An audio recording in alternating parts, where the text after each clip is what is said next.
Bet.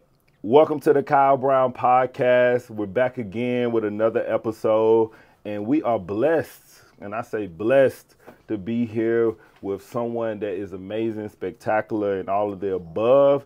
DJ Micki Blends in the crib with us today. Hi. Thank you for being here. How are you? I'm amazing. Thank you for having me. Absolutely, absolutely. Thank you for being on the Kyle Brown Podcast. As you know, we are at the early stages of this podcast, and when I was just going down the list of people that I needed to get in front of first, you popped up on the top of the list. So I'm super excited to have you here. We haven't known each other for a long time, but we seem to keep running into each other everywhere. Yeah. Everywhere. And that means either I'm out the house too much or it ain't on you. You supposed to be where you are. That means you working, yeah. That means I'm out the house too much. So, but I'm never anywhere crazy. So no, you're not anywhere. I'm usually anywhere that's in alignment. You know, okay. There's a good purpose or you substance trying to make me feel better about it. Nah, see, you ain't just outside. You there making money. I'm there spending money, and like, but you know, that's how you meet people, and that's how we got here today. So yes. I'm super excited to be able to have you here today. Really have just been. I'm a big observer. And I've just been really impressed by all the work that you do as a DJ, as a mom, and I don't know you as a mother, but I've seen things just from observation, and I really just wanted to have a conversation with you. As I've told my previous guests, the reason why I started this is I like to be able to, when I'm 70, I want to be able to look back and just have like, this is my autobiography. Yeah. And I can really look back and see who I've talked to, who I've had the chance to sit down with. And this is a big portion of that, and this is the evolution, I just say, of my journey or my autobiography. So you're part of it. I'm proud to be a part of the autobiography. You're a part of it. I always say, like, autobiographies back in the day, people were writing it down, like telling their story. But now, past 10 to 15 years, we got the camera. We can see it. We can see it. So I really want to document my conversations with people that I admire, people that I see doing some really trailblazing things. And my podcast is really to spotlight people who are doing some dope things. So wanted to definitely talk to you about, you know, your origin story, how you got into DJing, and a number of other things. But, you know, I don't want to talk your head off because you already know I can talk. I can talk too. So that's why I'm a little afraid because... Nah, we good. But what I would love to do for those who don't know you, tell us a little bit more about yourself, maybe where you're from, what school you went to, because our audiences probably are very similar in a way, and you know, just your origin story, where you from, what school you went to, and you know, your brand as a DJ. Okay, so I'm DJ Micki Blends again.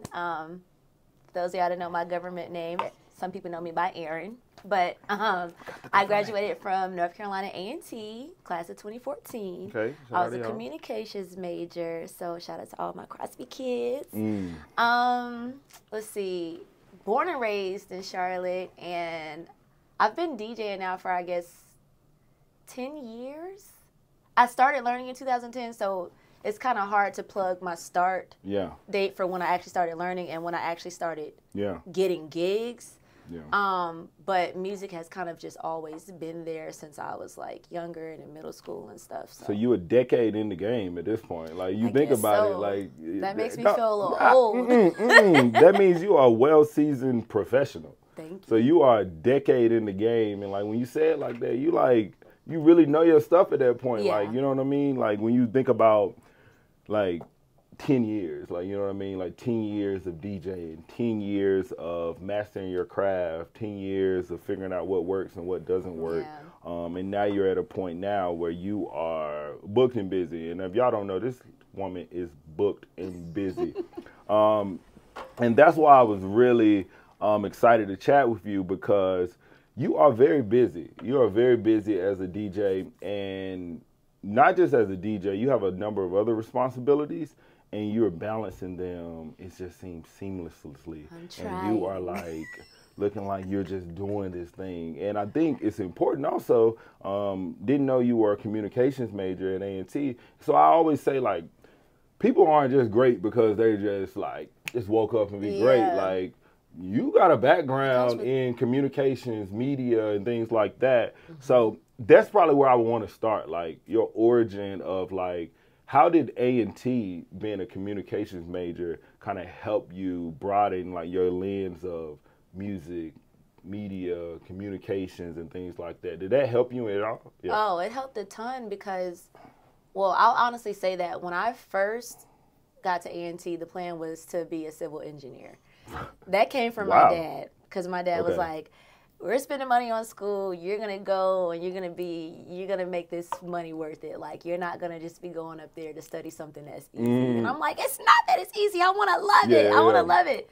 So I remember, like, we had, like, the biggest argument. Like, my dad and I, we never argue. Like, that, when I tell you that is my homie, my mom is too. But even if, like, if those of you who follow me on Instagram, like, my dad is, like, all over my reels. And I'm about to say, I don't want no beef with the parents because you said one, not on my show. No. Yeah. But, I mean, to this day, like, extremely supportive. But I was like, you know, I don't want to do that. So, and then my grades reflected that. They were very bad. And I was like, see, just let me do what I want to do. True. So then I switched to JMC, which, so I did journalism, mass communications with a concentration in electronic media. And so being there, like, I wanted to, my plan was always to be like an entertainment journalist. That was what I wanted to do, but more so like in the aspect of a music journalist. So I wanted to be like a VJ. I wanted to be like TRL, 106 and Park, like that kind of vibe. That's still in the books. Okay. It's still there. I guess it's still there. So that was always what I wanted to do. Especially with my major, it was like heavy on like news and things like that. And I started to realize, okay, I don't want to do this. I don't want to do this route of it because this doesn't feel good. This doesn't feel organic.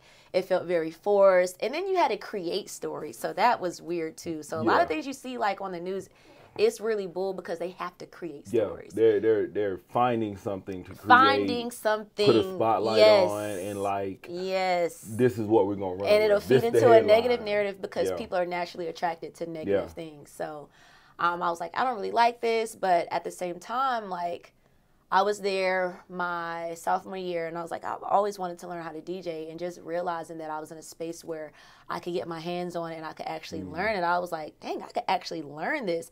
I was dabbling, like, doing little things in, like, middle school, like, playing the music at people's parties, but I never thought that I would actually be able to DJ one day.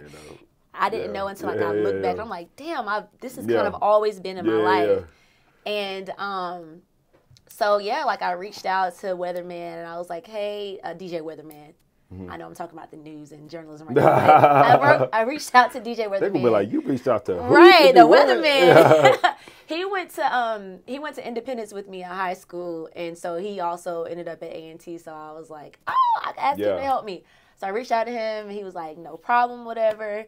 And I was like, I don't have any money, though. I could just buy you food. And he's like, don't worry about it. That's perfect. Right. Yeah, so he started helping me and everything. And then maybe like 6 months after that, I met DJ Be Easy, and he helped me a lot as well. And then from there, like, I just started, like, I didn't really get many gigs in Greensboro. It was very small things. But when I finally got, like, my first good gig, like, where it was, like, packed, I was pregnant and I didn't even know. Wow, okay. So you was in the mix, I was just, and I'm like, things about to finally go where they need to go. Things are about to happen now. And everybody was so, like, at the party, it was like, oh, you going crazy. So that was my first time getting that genuine feedback. What year you think that was? That was 2013. 13, okay. Yeah, gotcha. So I started learning, like, fall 2010. I got a gig around like 2012. Like, it took me a while to start actually getting stuff. And of course too, because I wanted to make sure I could do it before I just put myself in front of people. I didn't want to be out there. I didn't want to be out there making a fool of myself. So it was a lot of like, this chord and you have to know that. You have to know what to do, and anything can happen. And I think I've probably dealt with every situation you can deal with that can go wrong with DJing. Like, I mean, it happens within my 10 years. Like, I think I've dealt with pretty much all of it. That would drive me. I would lose. I would be so scared. Oh my god. I would be so scared. But imagine having to set up like speakers and stuff, and you're a woman and you're new to this. You're like, okay, so this chord goes where? Okay, wait. This in out. Like, it's a lot. on top of, you know, making sure your music is organized and everything. But, so yeah, like, that was January 2013 that I had, like, my first really good gig. And then... you remember what it was? Yeah, it was a house party. It was a house party. This dude, Marcus that went to A&T, he had it. And it was, like, in the UNCG area. So it was, like, a 2-story house. Yeah. House was packed. It was crazy packed. And... went crazy. Cops came, shut it down. That's how you know it was good. Yeah. Hey, if they didn't shut it down, might not be where it needed to be. Yeah. So it was amazing. So then after that, I found out I was pregnant like a couple days before Valentine's Day, and I was like, my life is over. Meanwhile, her dad is sitting there like, right. Like, dude. Yeah. But yeah. So you felt like you got something. You were like, yo, this is it. Yeah, I felt it. I was like, things are finally like, you know, which I had honestly, and at the time, I will say, prior to that, I'd done great things in journalism, like as a journalism student. So I was heavily involved in my department. Like I would do shows on campus with my friend Brian DeBerry. We had like, damn, am I that old that I can't remember what was the name of one of the shows? So you were doing media. Yeah, I was doing media stuff before I even into DJing. Yeah. So like one of my highlights, I got interviewed Don Lemon. What? Yeah. You interviewed, he came to A&T? He came to A&T. Hey, you interviewed Don Lemon? And I interviewed him, yep. That's like a Ken Devaney. huge milestone. Oh, you know like, that, right? I was so nervous. And I don't get nervous, but for that, because I was a journalism student and I was interviewing someone like that, I was like... Yeah. Like, at the end of it all, Don Lemon's going to go down as one of the greatest of, you know, definitely African-American journalism. For sure, he is. And this was at the time where his book, Transparency, was coming out because, you know, we was talking about sexuality and everything like that. So, I mean, it was a great interview. And there were words that he told me in that interview that kind of haunt me to this day. Why you say haunt? And because I say haunt because it's a little like, it puts the pressure on and it makes me feel like, all right, am I doing what I'm supposed to be doing? He said, he was like, I'm going to give you 15 years and you're going to be bigger than me. And I was like, don't say that. That's why you say And he was like, I'm so serious. He was like, you're laughing right now, but I'm so serious. Yeah. And I was like, okay, like, yeah. And then so after that, like, it just really felt like, dang, like, am I going to live up to that? And so even to this day, I'm like, all right, we're at what? You ain't far. We're at 12 years. You ain't far. We at 12. You ain't far. That 15-year mark gonna be here real soon. You aren't far. I'm nowhere near. Don done put the pressure on. He put the pressure Don, on. if you watching, you done put the pressure on. Just know. You put the pressure on. But, you know, it's been an evolution since then. Yeah. You know what I mean? It's been right. an evolution. So I may not be doing, you know, the journalism part of things, but I'm still very much tapped into just, you know, broadcast. You know, and being on camera and things like media. All of period. media in general. And I think that's such a dope thing because you're a DJ, but you know so much more about media. You know what I mean? Yeah. Like, you understand, like, the importance of media. Like, when you were telling me, like, you were like, you know, news is gimmicky. Like, they are, like, pulling things together just to spotlight, put a headline. Coming up with stuff. You know what I mean? But, like, to create chaos and panic. That's literally the goal. Yeah, exactly. Yeah. Like, the average person doesn't know that. And, like, I think, like, having a degree and, like, a background in that probably is awesome to be able to have in the field that you're in. Yeah. So thank you. You're heavy into music. Did your experience in media or in, like, communications, did it help you understand the business of media or music, or did you have to kind of, like, learn a lot, kind of get into the mix of, like, how DJing, like, how do people really make a living off DJing? You know, you said gigs, like, so you're saying, so, like, did my experience with media help me? Yeah, like, did it help you with, like, understanding, like, how to make a living off being a DJ? Or just, like, or getting exposure to areas? I think exposure, more than anything, I think I got a lot of exposure from being in communications. Okay. Exposure, and then, I mean, even down the line with me vlogging now and things like that, like, I still know tools and video editing tricks and things like that. Things I'm learning right now. Things I'm like, okay, where does this go? I mean, yeah, but that was, like, a very big part of me that, you know, led to where I am now. Like, I was in the National Association of Black Journalists. Good old NABA. Yes, heavily involved in that. And then, so like I would even do things with WNAA, that was our radio station. So I think maybe getting to that point where, rest in peace, DeSherie. She was head of our radio station at A&T, but she passed away. But she was someone who was an advocate for me. Like, I really appreciate her a lot. So I think with learning from her at the station and then working with the other DJs and honestly being able to be in the booth with them. Gotcha. That taught me a lot. Exposure. Yeah.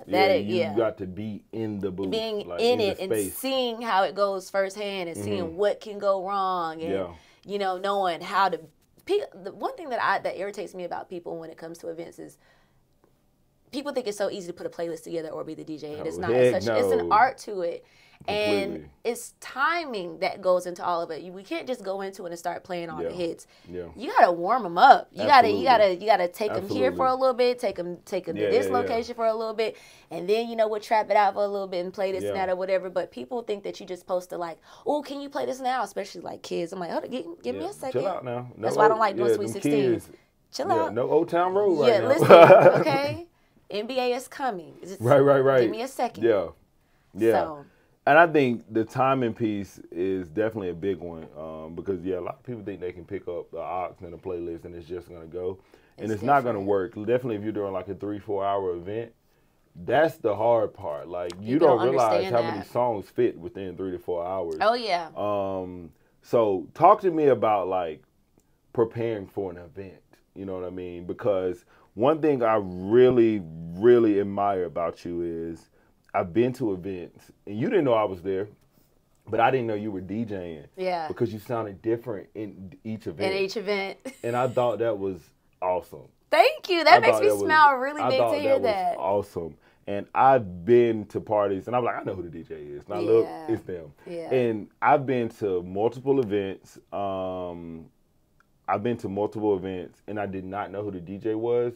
And then I get around the corner. I'm like, it's Micki. It's Micki. And I was like, yo, I did not know that was you. And so that was like literally one of the first things that popped in my mind when I was like, I really want to talk to her about that. It's like, you know your audience. Yes. You know your audience. And like, what is the prep like for that as a DJ to know your audience? Because I've been with you at the Yard. What is it? The Music Yard. Music Yard. That was like a Drake Kanye thing. I've been there. I've been to Members Only, of course. And that's a different vibe. And I've also been to the art gallery that you were there. And that one is the one that I really like your set there. Was that the one with Whitney, which art gallery was that? It was called, I don't know the name of it. Is it like DAFCO? They were doing like some cryptocurrency. Yes. They had like the images on the wall. That one with Goldmouth Trading. Yes. Darren. Yeah, Darren. It was Darren. Yes. Yeah, so I know Darren. Yeah. Darren's my guy. And I saw you at what's the name too? The one with the Knight Foundation. Don't put me out. You know I'm out the house. I know. And the one with the Knight Foundation. That was a completely different vibe as well. So that's what I'm saying. Like, these are different vibes, different audiences. Yeah. And I love being around different audiences. So that's why you keep seeing different spaces. And you're the DJ at each of them. And I don't know until I like get around the corner, work my way through talking to everybody. And I'm like, oh, it's you. It's you that's putting these tunes on. That is a great compliment, honestly. Like, I really appreciate that. Yeah, no doubt. So that was like number one. Yeah. That was number one. What I wanted to tell you is that, like, I don't know who the DJ is, but I love the set. And then I get around the corner and I see it's you. Me. It's you again. So that's good. It's perfect. Thank you. So like, what is prep like? So, like you said earlier, knowing your audience. Knowing your audience is like, that's number one, of course. But I feel like also knowing your where, knowing what type of event it is, knowing what mood you want to curate for that environment. Just knowing the environment itself. Because like you said, like, you're at all of these different events. Yeah. But, you and yourself as a person, you could be one type of audience. Yeah. But the environment is different, so we're going to switch it up. For sure. So before I go into any event, I kind of almost like manifestation. I kind of just visualize myself there. Yeah. And for what I want it to feel like and what I think an event like that should feel like. Yeah. And from there, I'll build a crate on songs that I, know for sure that I want to play. And a crate is?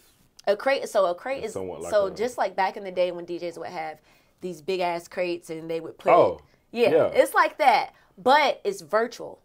So on the program that we use, Serato, they're like file systems. Okay. So the files are actually crates. Gotcha. So within the crates, it's like building a playlist. Teach me. Yeah. And I don't get to do this for every event. It's nice when I do have time to do this. Like I always go on there with the idea of the vibe that I know that I want to curate. But a lot of times I'm just playing whatever just comes off my head at the top. Like I'm like, all right. Which is one thing that I love about DJing is like I love that pressure, like just thinking of something quickly, This is it. But if I have the time, especially if it's like a special event or a wedding, which I'm diving into a lot more now. I used to never do weddings, but really love them now, especially as a grown woman. I'm like, oh my gosh, weddings are where it's at. You're absolutely a wedding. Thank you. Listen, for the longest I used to be like, I only do clubs. I don't do private events. I don't do birthdays. I don't do weddings. Yo, I found out that's where the money, number one, where the money is. Listen, people will spend their last bit on and their you wedding. meet amazing contacts at weddings as well. They're gonna want you at theirs. The other people who ain't married, they gonna want you. Especially if you have like a luxury clientele, and like you can meet so many other people. And I've already been in a space where one event opens a door for the next event for me, and the next, and it continues like dominoes. But it's nothing like, when you get that with clients, like, it just... Yeah, it's just going to keep going. Yeah. Just keep going. So, if you get married, you engaged, you thinking about proposing, and you like, let me go ahead and scratch this one off the list so we ain't got to think about it. Yeah. DJ Micki Blends for your wedding. Listen, I'm here, and we're going to have a good time. DJ Micki Blends. Yeah, because, like, weddings are important. Like, they're... For some people, for me, my wedding is still the most important day of my life. Yeah. So it's creating that memory. Exactly. And that's one of the things that I love about DJing so much. Whenever I have moments where I get down and I think that I'm doing something that's not useful and I think that I'm not making a difference, I have to remind myself that I'm helping people create memories. These are moments that people are never going to forget, whether it's party with their friends, a birthday, a wedding, engagement, anniversary. Exactly. Like, these are memories. Or if you've had the worst day and you just need to let it go. That good song that you needed to hear. I got a couple songs like that.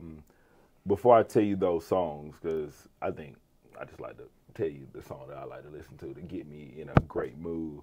Like, I always say, like, for my wedding, I love my photographer and I love my DJ. Yeah. Everybody else, they helped. It was awesome.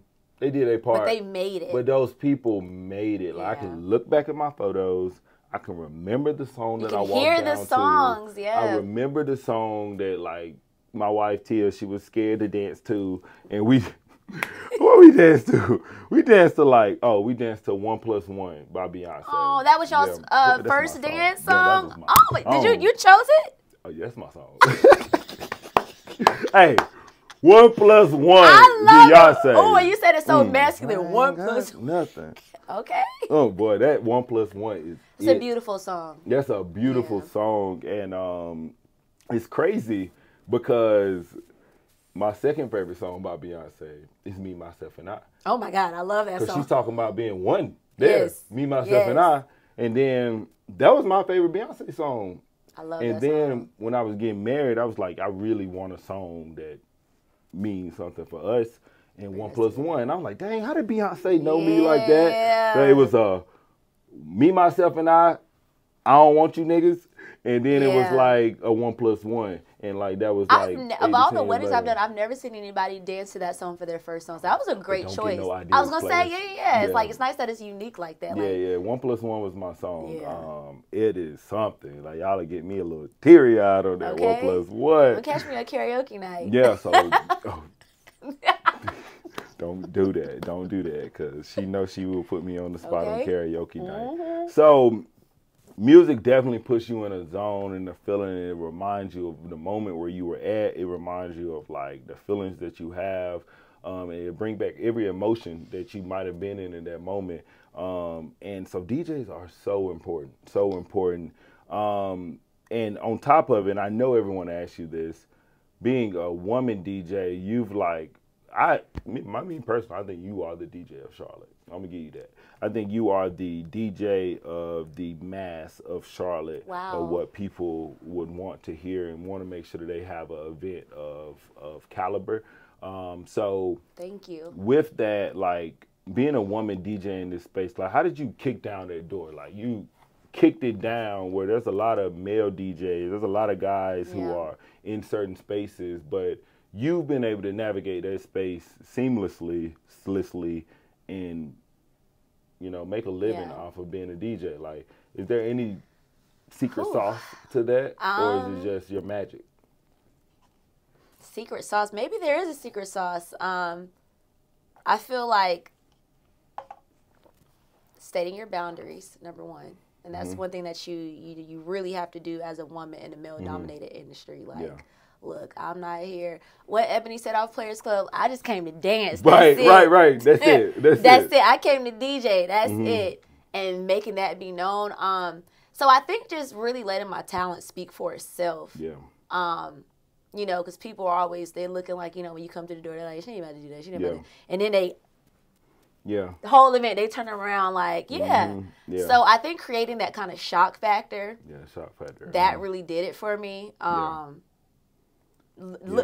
Sounding like what I don't look like musically, sonically. I know what you mean. I sound like what I don't look like. Yeah, so I done heard you drop a little bit of Young Boy. I was like, I did not expect. Only when necessary. I did not expect no Skrilla by Kodak Black in here. Listen, I will say, I grew up like a little. I did not grow up like a hood turkey. But not a hood turkey. Not a hood turkey, but But shout out to the East Side. I actually live on the East Side. I heard you say you went to Independence from the East Side, yes. Yeah. I live on the East Side now. Okay, yes. And shout out, don't shout out. I don't want to shout y'all out. Shout out to all the people that told me not to move to the East Side. Oh! Yeah, because like, so when I moved back from Ohio, I just got a crib off Independence. Yeah. I didn't know nothing. Oh, you got it off Independence. Yeah, well, there's levels. There are levels. So I'm on Monroe. I'm from the suburbs of the East Side. What's the suburbs? I'm a suburban kid. It's like Kodak said, I'm a suburban kid. What is it? I'm a suburban. The suburbs of the East Side, that's like... Teach me, Charlotte. That's like Harrisburg Road, Rocky River, Robinson Church Road. See, I don't even know. So for me, I just can move to Charlotte. Yeah. I didn't know. You didn't know. Oh, yeah. Let me tell you something about Charlotte real quick. I can't remember what our question was, but while we're on this Don't join the bandwagon of people that I shouldn't have moved to. No. Let me tell you. In every neighborhood of Charlotte where there's north side, east side, south side, west side, you're going to find a hood, you're going to find a medium hood, and you're going to find suburb. Okay. And you're going to find bougie. Okay. And literally every side of Charlotte. Yeah. Every side of Charlotte has a little bit of all of it. All of it, yeah. So you can't. If you're not familiar with the area, you're not gonna know. You're just not gonna know. You're not gonna know. Sometimes it's just a drive under the bridge or drive across the railroad. I feel it. And like I said, like I've been on the East Side since I moved to Charlotte, and like I've been chilling. Yeah. I've been chilling, but I'm also from Kinston, North Carolina, where like the East Side is bigger than my city that I grew up in. So like my friends that are from the area, they're like, is it necessary for Charlotte to have like, it just sounds crazy when you say north side, south side. I'm like, no, it's big. It's big. Sides. It's some sides for sure. And like for me, like it was hard for me to like understand what Charlotte natives were saying when they were like, why you living on the East Side? And I'm like, bro, this is... I gotta. You East though. I didn't know you was gonna say Independence. When you said Independence I live off Monroe. Okay. Monroe. I live right across the street. I can't be telling these folks where I live. Well, but then it sounds like you're not too far from Carmel Road and like. No, I'm very close to that. That's what I'm saying. Too. So and then it's like that's when it. And so for me, I didn't know what they were saying because I know people that live on the north and the west. I can get to South Park Mall in 10 minutes. And I can get it downtown. Yeah, you're right down the street from South Park. And I can get it. So I'm like, what are y'all talking about? Like, I think I'm in a great spot. Yeah. Like, there's food. there's actually a Lamborghini dealership. But you know what? That's one thing that I love about the East Side. Like, you know, I know that I said that there's a little bit of all of Charlotte in each side of town. But I feel like the East Side is one of the only areas where you're going to get a taste of every culture that's moved here. Yeah. You know, you get you some Middle Eastern food, Absolutely. African food, East African food. Shout out to Abasha. You get I you go there all the okay. time. Listen, you have a little taste of every culture on the East Side. I don't know what it was when everybody migrated here, but it's something about the East Side where. And I love mom and pop restaurants. Absolutely. I once lived on the South Side, and I hated it because it was hard for me to find mom and pop restaurants. It was like it was Zaxby's and things like that. High level, the commercial like brand, restaurants. name. Yeah, I like to be able to find the mom and pop joints. I went to a Honduran restaurant yesterday on the East Side, and like you remember the name? Random, Limpera. Yeah, check it out. Why did I know you was gonna say that? Limpera. Yeah, I was there, and like you're not finding that on the other. Maybe Northwest. I don't know. Maybe not. On the East Side, I can find the smallest. And it's authentic. Mom and pop. Yeah. And it's so good. And so, like, I'm just thinking, I didn't grow up in Charlotte. That's the beauty of it, though. I didn't grow up in Charlotte. So there's no bias for me to want to move to the East Side. And like, I got friends, like, I went at Winston. All my Winston-Salem State friends are like, bro, why you move to the East Side? And I'm like, bro, y'all ain't going to keep judging me. Y'all are not going to keep judging me. Cause you made a great choice. Do you guys own? No. Okay. No, okay. but I want to. No, I want to stay on the East Well, Side. I was gonna say, the thing is, I mean, if you're not happy with where you are, you need to own. I was gonna either way you could Airbnb, rent it out. Yeah, but I'm gonna stay on the East Side. Okay, like, so you're like, I'm gonna try to. Yeah, I like the East Side. Yeah. Like, and it's for me. I grew up in a small rural country hood town. Yeah. So with that, like. The East Side is one bigger than Kinston, North Carolina. The East Side is still bigger than Kinston, North Carolina. But at the same time, it gives me a very, like, home feeling. You got a little plant. That's what I feel like it gives me, like, a home feeling being over there. And I just appreciate that. Like, I don't need, like, the extra, the whole like, city stuff. I just don't. Yeah. And it's good. And then at the end of the day, I can get downtown in 10 minutes. Yeah. We get downtown. Yeah, I feel like from where you are, you can get to a lot of places, like, very quickly. Yeah. So that's been good for me. Shout out to the East Side, the diversity over there. I can get any type of food you can think of. You just look it up, you'll find it. I know I can't get that in certain areas of Charlotte. Yeah. So that's been good for me. And it's crazy. I think, I don't know the first place I met you, but it was probably members only. And outside of, so there was two moments. There was a moment where I was going to places, I didn't know the DJ, and I found out it was you. And then there was another moment that I was like, why she always turning this up? So you did me a favor one moment. I don't think you knew. I was throwing like a networking and meet and greet event. We threw this conference with the Urban League. I'm a part of the Urban League here in Charlotte. And we threw a conference in September. And we had a meet and greet like 2 or 3 weeks before the conference.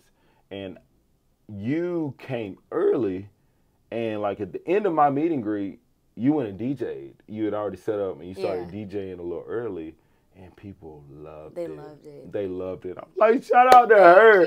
Shout out to her, because she set up, she got it rolling, and those people, when I thought they were about to leave, they stayed for 2 to 3 more hours. Yeah, and it was a good time. And they had never been to members. Was that the night of the Black Caucus one?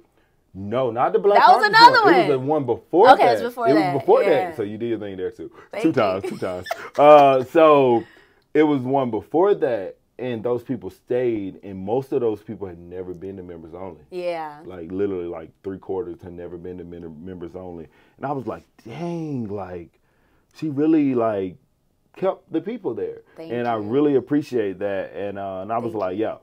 If I do another event, she has to be there. I've only been doing them at members only. Shout out to Kim. Shout out to Kim, yes. Shout out to Kim for even giving us the space. But like on just in general, like those are the moments that DJs create. And you might not know it, but you made a huge impact on like the people in that moment, the people that wanted to come back to members only, the people that like was like, yo, this is awesome. Thank you. So you didn't know that, but it was very impactful to me because I was inviting people who had never been there before.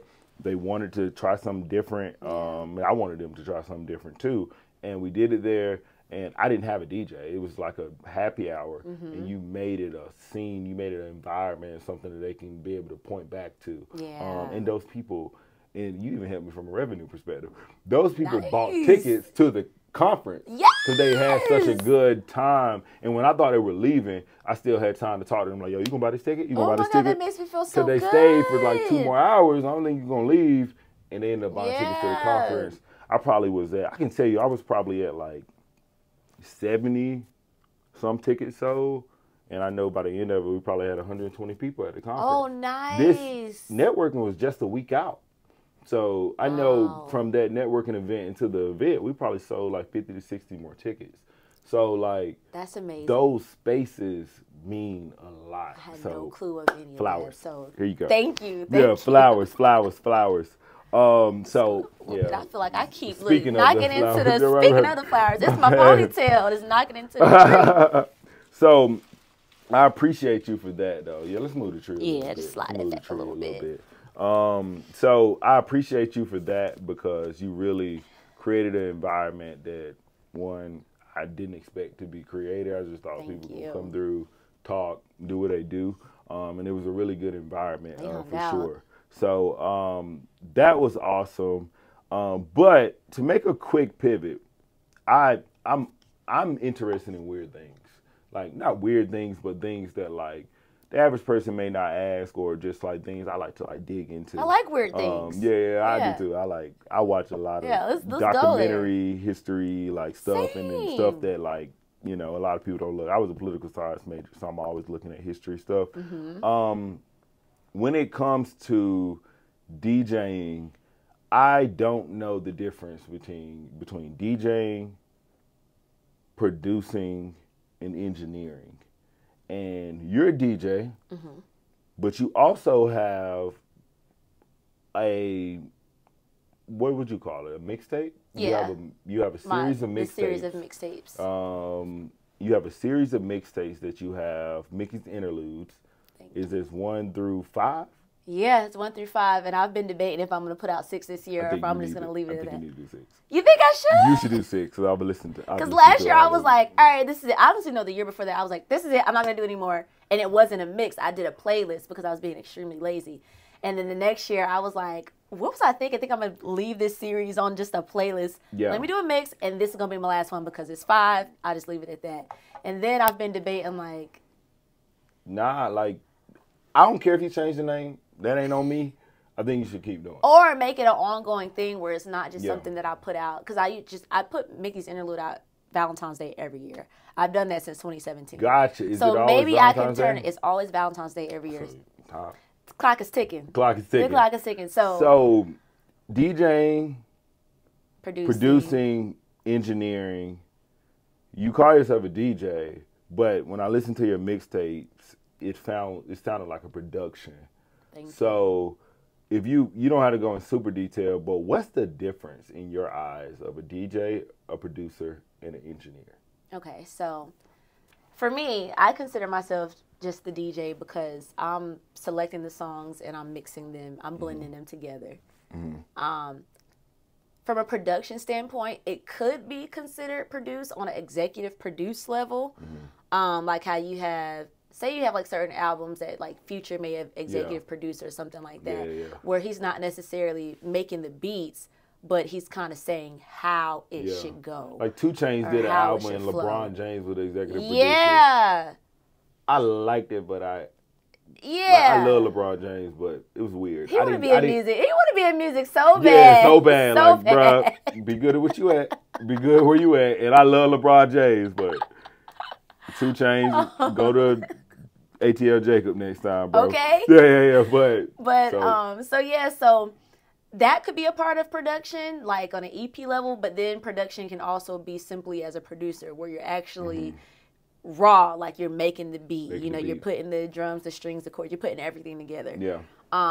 That's the space that I'm trying to get to. I want to eventually learn how to do that. Make beats. Yeah. Be able to. Put my own song together, sell my beats. DJ Micki Blends. Yes. You know my little lady. Micki Blends.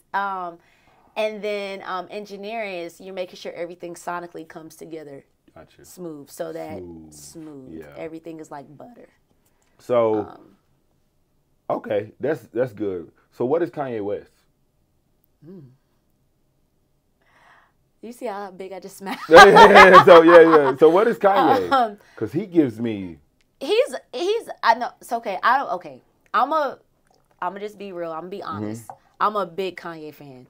Big Kanye fan. Oh, you ain't got to hold back let's up here. not talk about the outside things. I am a Kanye about West the fan. worldly things that he said and I was done. wearing pink polos because of Kanye. Okay. I put my backpack on with my pink polo and with the Rockaware sign up there because of Kanye. And there wouldn't be no Travis Scott, no Kid Cudi. A lot of them without Kanye. A lot of the other new kids, it would not be any of them without him. You can say what He's you a want. pioneer. He is a pioneer of the music space. He is the reason why we just listening to trap music. Exactly. Over time, he's the reason why a lot of artists got a shot because he introduced us to another type of music that we just weren't used to. Only rappers that used to blow up was gangster rappers or people in the street. But he made it okay. He made it okay. College Dropout. Oh, absolutely. He made it okay. He didn't make it something else I quit my job. No, it was what it is. College Dropout, stuff like that. Yeah. So I'd say Kanye is more so a producer. Now I don't know, fact wise, I don't know that he's ever engineered it out. Okay. I don't know. Okay. Maybe he has, but I mean we all know that he produces. He makes great beats, but let's be real, he does do a lot of sampling. Okay. And a lot of his best beats are from samples, but it's the genius thing about it is the way that he puts it together. He puts pieces together that no one would even think of, that you wouldn't expect, and it's mind blowing. So I don't know. I just want to say on a fact basis, I don't know if he's an engineer. If he's the engineer. Yeah, but for producer for sure. He's a producer. And I'm sure he damn sure could DJ this. I mean, a lot of producers were DJs. So you think about Swiss Beats, he was a DJ. Timbaland, a lot of them, they were DJs first. So I'm trying to get in a space where I'm making magical shit. By production. And then so an engineer is almost like a editor. He's gonna go back and clean it up. Dot your I's. Yeah, mix and master. Make sure your vocals blend in well with the actual track this song. It's itself. Make sure the bass is not too high. Make sure everything is just balanced. Production is I'm gonna put Anita Baker and Future together. Yeah, I'm gonna make this beat. I'm gonna make it sound great. Yeah. Or a DJ can do that. DJ can say, shoot, the other day I took Marvin Gaye, I Want You, and I put it with the drums from Future song Testify. Special love. Testify. Oh, I should put it out. But I was just at home playing. I was just playing around. But a DJ can do that, or a producer can do that and take it and actually sample it and chop it up and make it a couple other things. And see, so there are some lines that are crossed in each For sure. There's some lines across. Yeah. Okay. Or like we were talking about earlier, even when I have to go in and clean up my mixtapes. Yeah. I'm no engineer. But I'm going to try to clean it up the best I can. Because I'm going to tell you, on your interlude, I think it's 5, because the song is not too old. I love that song with Future, Party Next Door, and Ruby Rose. Everybody loves everywhere I go and I play this song, people are like, what is that? But a lot of people don't nobody listened to Ruby Rose's album. Exactly. Nobody listened to her album. But that song, everywhere I go, Kyle, everywhere I go and I play the song, people are like, yo, that is crazy. That's Ruby Rose's best song. It's an amazing song. That's her song. It's amazing. And she got a lot of other stuff, too. And I'm glad you knew what it was, because I have a bad habit of not putting out a track list for my interlude. Yeah. So, No, I knew that. Yeah, you knew. This Future, this Ruby Rose, and the Party Next Door piece to it also. Yeah. That's a good one. I mean, you can hear his production all throughout the song, or his songwriting. You can. And I think he has I think there's a version without Party. It probably is. I think there is a version. I've heard a version with just Future and Ruby Rose. That's a beautiful song. But you had a Party one because Party made it really good too. And he's the theme of a lot of my Micki's interludes. Party. Party. Party. So the sound of I feel like I said party party. So party. Yeah, party. All of my Micki's interlude tapes, they sound like Party Next Door, Shay E. Crew, The Weeknd. They're very ethereal. Those are all very Canadian artists. Canadian R&B, alternative R&B, sleepy, dark tunes. They give you Weeknd definitely gives you dark tunes. Yeah. Definitely dark tunes. The old Weeknd, definitely. I mean, the new Weeknd is more high-paced, old Weeknd. Pop. But old Weeknd. I don't even know that I've ever put him on any of my Micki's interludes, but all of them have that sound where it's just like dark, chill. And I wonder why Party didn't really stick to his old sound as much, because like the old. I feel like every artist does that. They just evolve. Every single one does that. Like we love them before anybody gets their hands on them. Yeah. And then everybody kind of sluts them out. Because I listen to all of that. Yeah, and then but I don't listen to it as heavy now. We're not big on them anymore. Yeah. Like, that's how I'm with I mean, like I used to be like that with like Big Sean, Wiz Khalifa. Like there were so many people that I listened to before they are who they are now, these mega icons and pop stars. Oh my God, I listen to so much Wiz Khalifa. Yo. Yeah, like. Give me like 2010, 2009. Just give me that. Yeah, give me that. Oh. Give me that, please. Yeah. I used to, it's a song called The Race I used to listen to all the time by Wiz Khalifa. But it's not the same. And I'm not saying they aren't still putting out good music, but it's just different. What you came to love them for, they didn't stick with it as heavy. Yeah.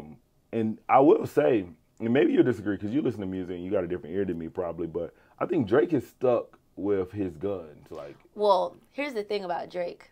Okay. Drake is a concept. I always say this. Drake is a concept because, number one, he's an actor. He's always an actor before he's a rapper. He is. I'm not going to knock his talent. I love Drake. He's Degrassi. He's Jimmy. He's wheelchair Jimmy first. Drake can become the moment. Whatever the moment is at the time, Drake can camouflage into it. Absolutely He correct. molds into it. So I think why Drake has been able to be consistent for so long is because he knows how to take whatever sounds good at the moment and make it his. And he does. He absolutely does. That's what he's good at. I mean, Hov did that in a way too for a while, but then he just kind of like got older. Yeah, I'm just chilling. But I'm gonna do me. Yeah. But he would hop on like whatever new youngin was out at the moment. Like he'd hop on theirs take their or put flow them on. And rap on it and do a immaculate It's a formula. beat. Yeah, it's definitely a formula. So I think that's why Drake has lasted. I mean, I'm not going to take the talent at all. Like, we know he's lyrical. We know he can sing. Like, we know that he has, like, his punchlines and his wordplay. Like, we know that it does exist. It's there. But let's not say that he's not taking he's not influenced. He's taking another flow and making it from whatever it is at the moment. So think about Memphis, Block Boy JB, how he ran with that. Yeah. He ran with even the dude Smiley. I mean, he did Versace like when he with the Migos. Yeah, with like, the Migos. That was huge. Like and like and then he hopped on to the Afrobeats flow and the Caribbean and all that. Yeah. And I love that. Yeah, so that's how he knows he knows what to do. Yeah. I'm not mad at it. Yeah, he just knows what to do. Yeah. And he has a talent where he can just fit in. Yeah. I went to Carabana out of Toronto. But so the thing is, I thought I was going to OVO Fest. So wait a minute. How did you think you were going to OVO Fest? How did you confuse OVO? No, so this is what Drake does. I used to think Drake was the thing in Toronto.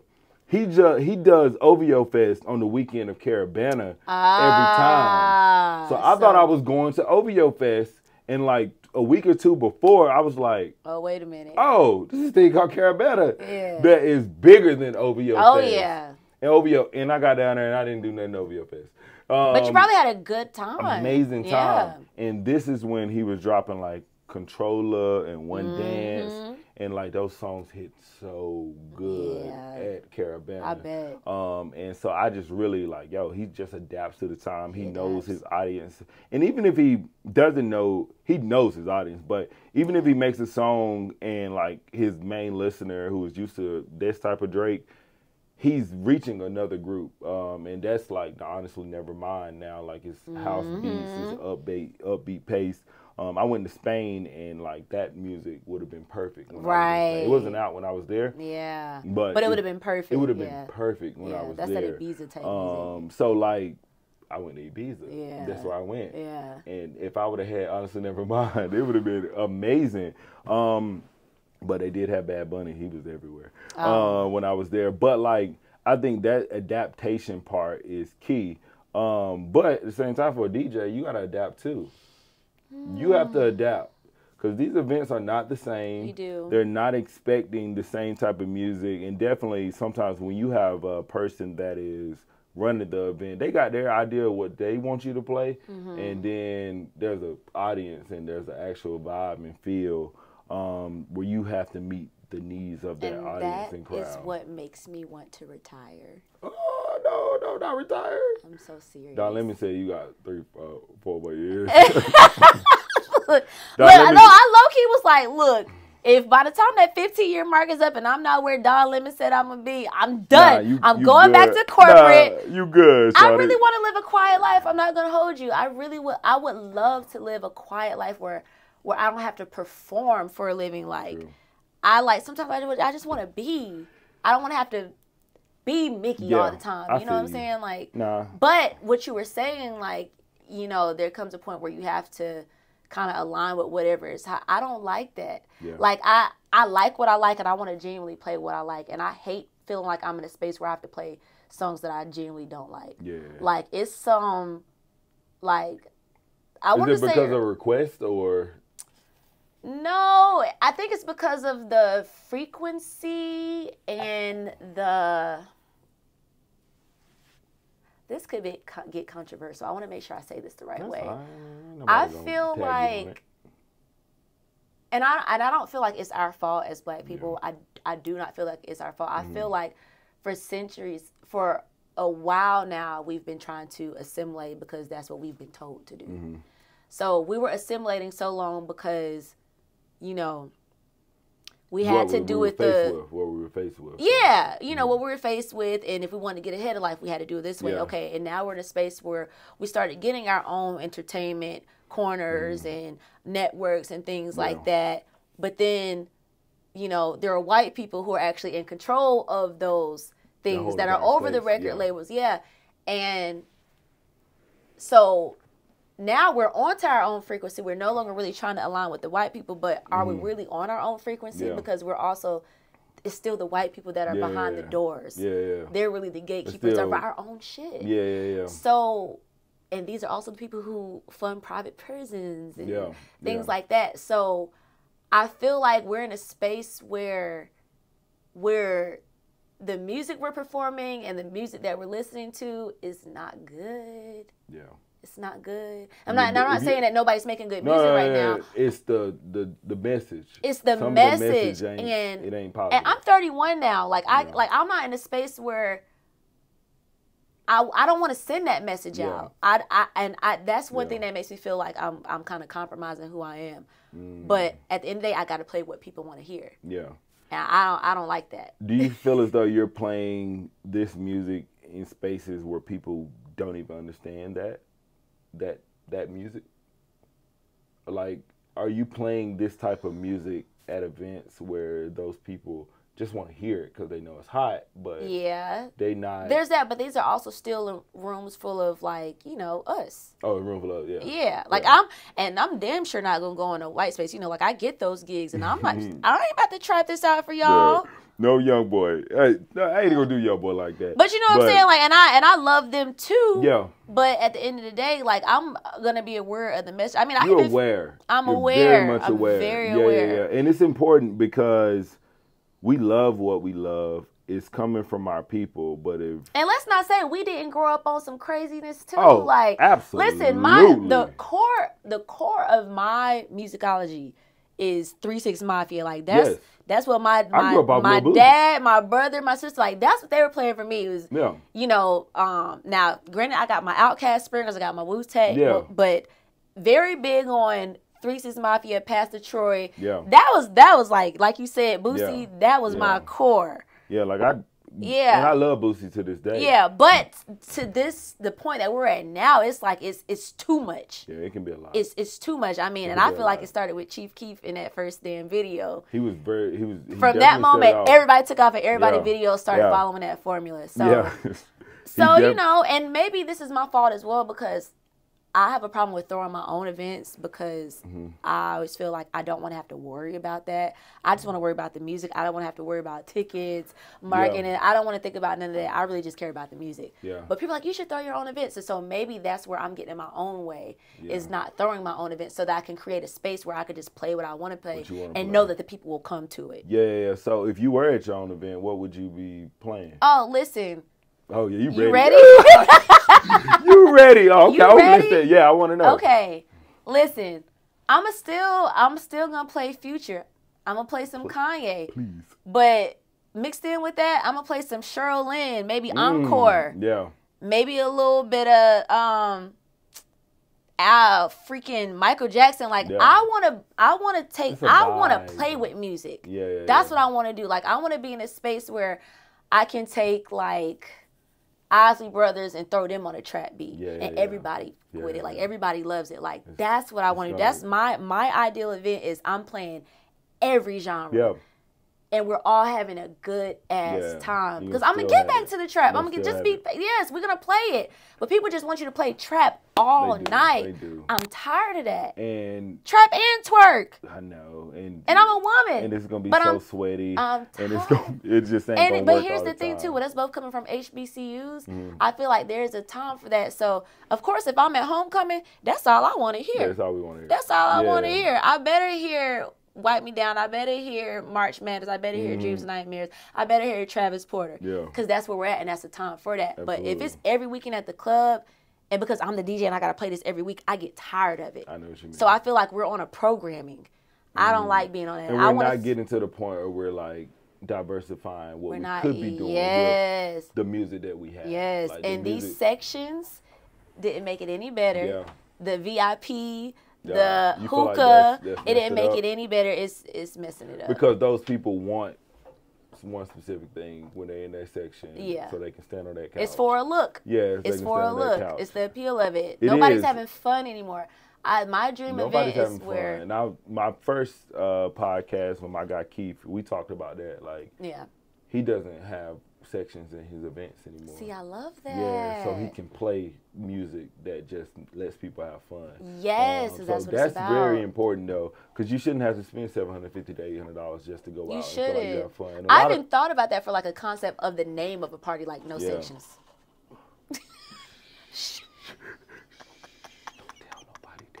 You're right. Yo, don't tell nobody that. Cause I know, right? You got that. That's you. That's you. That's you. Yeah. Because it's important. Because like, one, on top of the financial literacy part, bro, we ain't going down that lane, but bro, you should not have to spend $1,000. And if you spend it on that, I need you to own a couple things. I need you to have some investments. Like, it doesn't make I can tell you 10 places right now where people are going to go drop that G and maybe more every weekend. Because that's what they want. And they're on the program and they want to hear March Madness, they want to hear Dreams and Nightmares. They want to be on the same flow every night. Every time. Let's just have fun. Let's stop being so uptight. Because I didn't know, and like I said, my favorite set from you was at the cryptocurrency Bitcoin joint. Because that was one of my favorites. You were mixing things that like I wouldn't have expected together. And I like that. I like that a lot. And any event, I'm sorry, I don't mean to cut you off. I'm getting very excited. Any event that I can play music that's not on the radio, I'm happy. I feel at home. Because I don't really I don't want to play that. And that's programming. People don't realize that the word radio programming, television programming, it is what it is. I'm not trying to be wokety woke, but it's programming. That's why they call it that. That's what it is. And so in that space we were with the cryptocurrency event, I played all the things that I love to listen to when I'm in the car. And it's still rap. It's still hard. It was but good. It's not on the radio. It was good. It was very good. And that's not the only music we make as our culture and our community. We think it's only trap music and R&B. But no. We started house music. Yeah, it's so much out there. And honestly, I wasn't all of it, honestly. I just probably the last 2 years I've been on more house music. I don't got an artist that I can say I point to, but I like the sound of it. I like the beat that I get. I like the how it makes you feel. I like I can study. I can chill. I know this is gonna sound crazy. I can pray, like for real. But I can pray. Yeah, it's like, almost meditative because it feels good. And I don't need that all day of trap music, but I can use this as a place to like. There are people who use music to meditate and things in the morning and things like that. I think there's a space now that we're going into where we can be the ones to create meditative music for people that look like us. And I think we're going in there. I think we are. It may sound like the programming we're definitely programmed, but I think we are. Because mainstreamers are doing it too, which is still part of the program. But the mainstreamers are doing it. Beyonce's last album was very upbeat. I don't know, maybe you could put a name on it. I don't know the name. It was kind of... I will say that is my least favorite Beyonce album. Really? But yes, because I feel like I just want her to be a little bit more... she's the queen. Let's just keep it real. Yeah. But... You know, I'm 1+1, so that's all. For me... He's like, I'm 1+1. That's all I care. Listen to me, I'm a B-Day kind of Beyonce fan. Like, I like her earlier sound. So for me, with that one, I just feel like she did it because it was what sounds good right now. I don't think she did it because it was true to her. You think Drake did too? Yeah, for sure. Yeah. For sure. But you have these other artists who are like songwriters and things like that who've been doing this. Like Victoria Monet. I feel like a lot of Beyonce albums sounds like Victoria Monet. Got you. So it might not have been out of the passion or what she wanted to hear. Yeah. She knew what everybody was doing at the moment. So Drake too. Well, honestly, never mind. And that's not to say there aren't good songs on both albums, but I just, like, for me, I just rather, like, do what you do. Yeah. You know? Because it's not that she makes anything dark. I love her upbeat music, but I more so love her upbeat music with horns and trumpets. Like, I like it when she does that type of stuff. Is that more jazzy in your eyes or no? No, I'd say like, kind of like, when she did Crazy in Love, that kind of had like a go-go sound to it a little bit. You know, like her Sugar Mama off the B-Day album, like. Got you, okay. Yeah. Okay, so I listened to, because I wanted to get like, I'm a Drake fan. I already told you that. I wanted to see why he dropped Honestly Nevermind. And I watched the interview like 3 weeks ago, and he was like, honestly, literally, he said, honestly, he was like, I didn't know this is what I wanted to drop, but I started traveling the world more. And I started like hearing it. I started living a month in Spain, and I started living a month in Europe, and like, they didn't want my trap music. Of course, that's not what, that's not organically him, but he was saying he had songs in the vault that like he didn't drop in America, that he was like, they not gonna like it. But because he was over here, he knew he was like, oh my God, I got a lot of songs for y'all. Where they want to have fun. And they want to have fun. And so he started dropping it, and that album like went over there. It worked. And then we had people over here who just hate it. Yeah. They hate it, and I get it. I mean, it's your taste. But I just think those things, it's a lot of transformations we're seeing with mainstream artists of just going with the audience of where they think people are going, but it might not be naturally them. I don't have a perspective on Beyonce's new album. I think I've listened to it enough. I really love Beyonce. I mean, why wouldn't you like Beyonce? But I don't have a perspective. Like I'm just like there with it. I'm neutral. It was cool. I can't say it was her best. I can't say it's her best. And Honestly Nevermind with Drake, I can't say it's his best. Right. But they're doing what they know is happening at the moment. And I can't be mad at them for that, because at the end of the day, they're giving us a different sound, and eventually we're going to start seeing, hopefully it's influencing other generation to be diverse in your sound. For sure. I love Drake on the newer album rapping in like a whole different type of beat. It's the what song is the one with 21, the album? Yeah. It's not all the songs. I think I like Back Outside Boys because it's like, it's a different flow. I just like the different flow. Yeah. You know, it's crazy. I love Circo Loco so much. And when I first heard it, I was like, why do I love this song so much? And then I heard him say one more time. I was like, this is Daft Punk. That's the song. This is Daft Punk. That's why I like it so much. Yeah, so crazy. And it probably took me a week before I got it. Yeah. But it's hard. Yeah.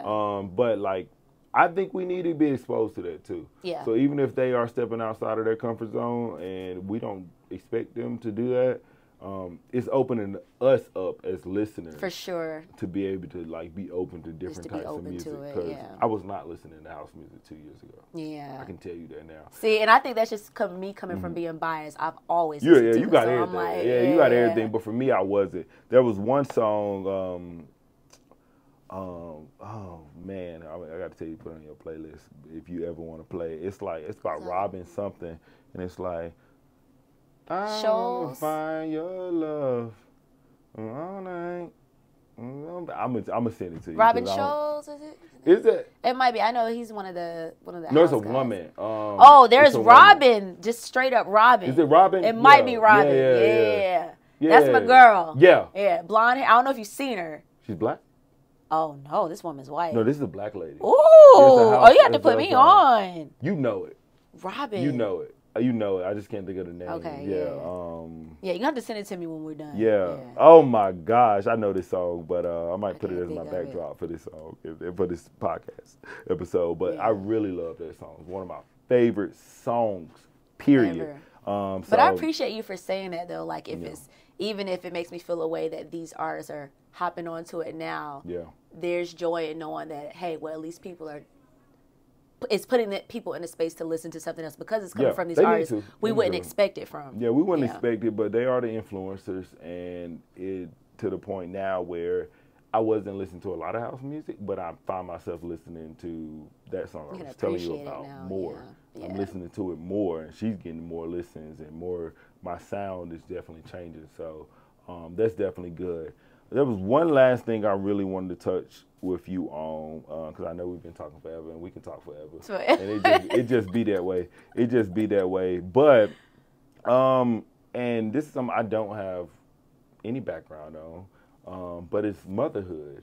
I watch your vlogs. See, I told you I'm like a journalistic researcher. I watch your vlogs with your daughter, and you have, a chit-chat hour?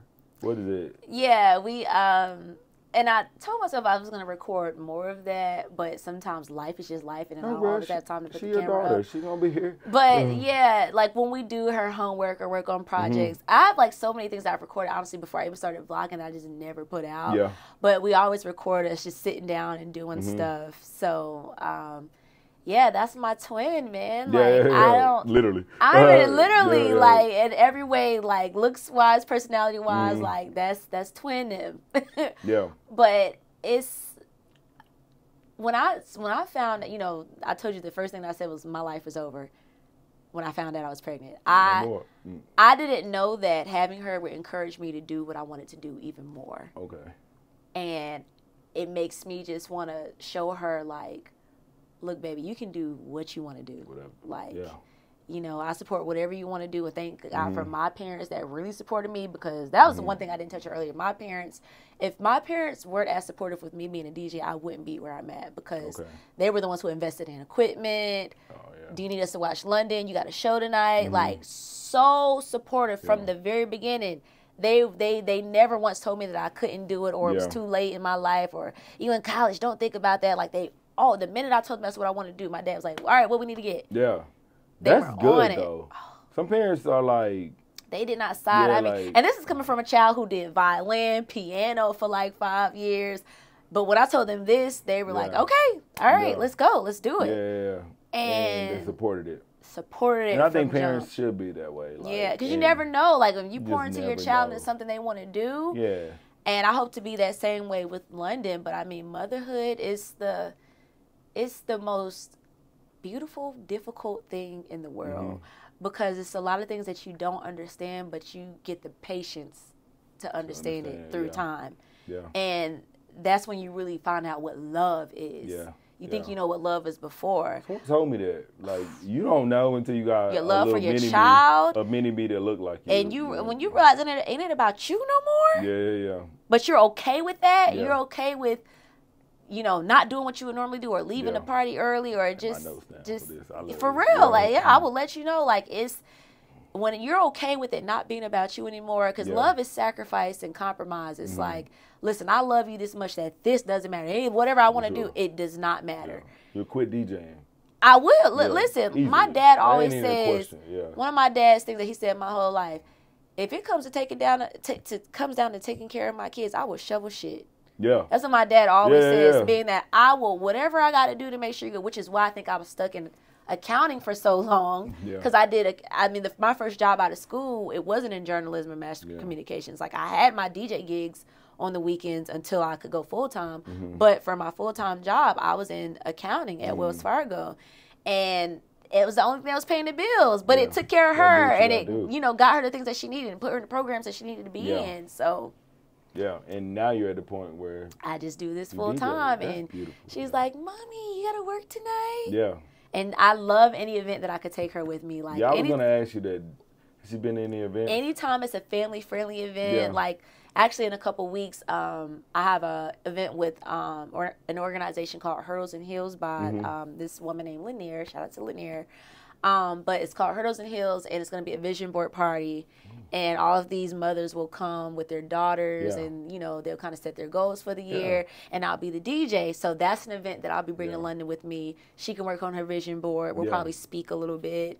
And so anything like that, or when I do lyrics on the lake in Winston in the summertime, she comes with me to that.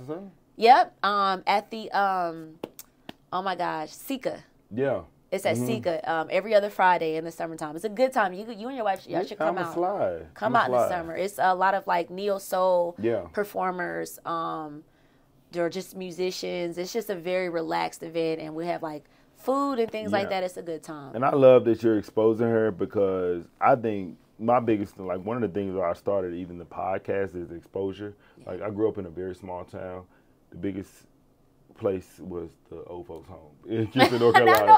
The old folks' home. We got huge, and we got a lot of old folks out there. But like, it's exposure. Like, you don't know what you want to be until you see it. Yeah. Like, you could be the smartest person in the world, but you got to see something. When you're in that, you got to see something, and like, I think it's so. Shout out my mother. She let me see a lot. Yeah. And growing up in Kinston, very small town, 20,000 people, probably 17, 16 now, but she let me see stuff. She took me to Charlotte. Yeah. She took me to Raleigh. She took me to Florida. We've been to different places growing up as a single mother. And I can say the exposure was everything. So it lets you know you can have it. Yeah, you can. You can. And like, as a kid, you don't get it. You just in those spaces and you meeting these people, that people with your mother and all this stuff. Yeah. But later in life, when you realize you've met people from different cultures, you've seen this type of event, you've seen that type of event, you want more, you realize you can do this. And so I'm glad that you're taking her to these events, because she's going to see all of these things. Yeah. And when she's about 18, 19, 20, and she's thinking about whatever she wants to do, she has this, like, the memory don't go nowhere. Yeah. It don't go anywhere. So this memory book and this scrapbook of things that she can refer back to and say, this is what I want to become. Did you see a civil engineer before you jumped into it? Did I see? Oh, the only way that I was exposed. I know that's like going back to what you started with. But my cousin Alexis, she's a mechanical engineer. Mechanical, okay. Yeah. So that was the only thing that made me feel like, okay, seeing her as a black woman in that field, I was like, oh, maybe I could, but my heart was just still never there. But still, I feel like, and I want to say too, Alexis was a big part of my exposure. Yeah. As you were saying, that was very important. So I'm the baby. My brother and sister, my brother and I are probably like 9, 10 years apart, and me and my sister are 14 years apart. So I feel like for most of my childhood, I grew up like an only child because they were out the house by the time I was like 5 and 6 and 7. But those weekends that I could go be with cousins, or even when my brother would take me to go to class with him, being in those environments really molded who I am today. So the cousin who's a mechanical engineer, she graduated from Howard. So going up to DC to spend the weekend with her, and just being around other successful black people, that put me in a space where I was like, I want to go to a HBCU. It lets you know. Yeah. It lets you know completely. And so even with her being a mechanical engineer, and though I didn't go that route, it was a lot of my exposure around her. Yeah. And seeing all of her friends that did different things. She has friends that are in media, friends that do so many different things. That exposure made a huge difference. So I might not have gone the engineering route that she wanted me to go and my dad wanted me to go, but just being around her showed me that, yo, there's so much to this life. But guess what? You slightly engineering. You're engineering. You have how many? You got a lot of tapes out. I do. I need to make them more consistent. You're not civil. You're not mechanical, but you're electrical, musical, sonically. Like I can sonically pair sounds engineering. together. Yeah. So I just think those things are super Thank you. important. Like I don't care what school. You can go to Harvard. You can go to Yale. You can go to Winston-Salem State. You can go to A&T. But if you've seen something before, it can become real. It can really become real. Like there's a guy that has a show in Kinston, North Carolina. I'm actually on the show tomorrow. That's nice. Crazy. On the show do you have to drop to Kinston? No, we're gonna do it virtually. Okay, virtually. Yeah. But like I've been knowing him my entire life. I've been watching his show. We didn't have a lot of shows. Yeah. I'm watching his show, but I'm on it tomorrow. That is so cool. Yeah. So but only reason that's I like wanted a to start full the show, circle moment. Exactly. So, but the only reason I wanted to start the show because I seen him do a show. I seen him do a show. So like I just think that stuff is so important. Like. Only reason I joined my fraternity because I saw alphas. Yeah. Shout out to us. But I saw I saw alphas. Like I saw these things. I saw doctors and I saw scientists. Like I got a minor in biology. Like I saw those things and it lets you know things can be real. So I'm glad you're exposing her to so many different outlets because exposure is everything. I don't believe that like, you know, you go to this Ivy League school that makes you that much more, or if you go to this, you're that much more, or you get this much more. I think if I put you in that room and just like you, and you shoveling dirt just like I'm shoveling dirt, or you on Wall Street just like I'm on Wall Street, we're going to do it. We're going to do it. So I'm big on exposure. Hopefully someone comes out of this and they see that loves, I hope a woman or a man that loves music, they come out of this and like I can't afford you know, speakers and stuff like that. Hopefully they see you and they're like, no, let me go do this. Like it's doable. Like you grew up in Charlotte, you went to A&T, you didn't just start with all this stuff. Had a baby in the beginning and still got my degree and still DJing. It's very possible. People need to hear that, and I think that's super important for us to just tell our stories visually. And I said autobiographies is what we used to get, but they hiding books from us too. You know what I mean? They hiding books, but you can't hide this. You can't hide this. You cannot hide this, and we own it. And I'm big on like, I didn't get my degree in media or communications and stuff like that, but I'm big on providing Black media outlets. Yeah. And I'll say this, and right before we're about to close, because I know we've been talking forever, but I'll say this, like, there's a lot of relationships, there's a lot of sneakers, there's a lot of just cultural hip-hop based podcasts and shows. I don't want to be that. I just don't. I want to give you an image of what you could be on any day of the week. I want to be an image of an engineer. I want you to be a doctor. I want you to find out that you can do a number of things. And if you still want to be a rapper, if you still want to collect shoes, you can still do it. I got a executive that's a mentor to me right now. He collecting endless shoes, anything I can ever imagine. But he's doing this thing in another field. So I want to do that. Like, media needs to see that. There ain't enough Cosby's out here no more shows. There ain't enough Fresh Prince of Bel-Air. Who do we know on TV had a huge mansion like that? Right. You know what I mean? So, like, I think those places are super important, and platforms like this allow us to expose people to different career paths. All walks and of different life. walks of life. So, I'm big on that. This has been awesome. This has been awesome. And we appreciate you. I want to give you your flowers as well because, I mean, you know, like, around the same time, like, we met, like, I'm hearing about you. People are like, oh, yeah. Kyle says this, he does that. He says, I'm like, why am I so late to the party? So people speak very highly of you, very highly of you. So kudos to you. Congratulations on the podcast.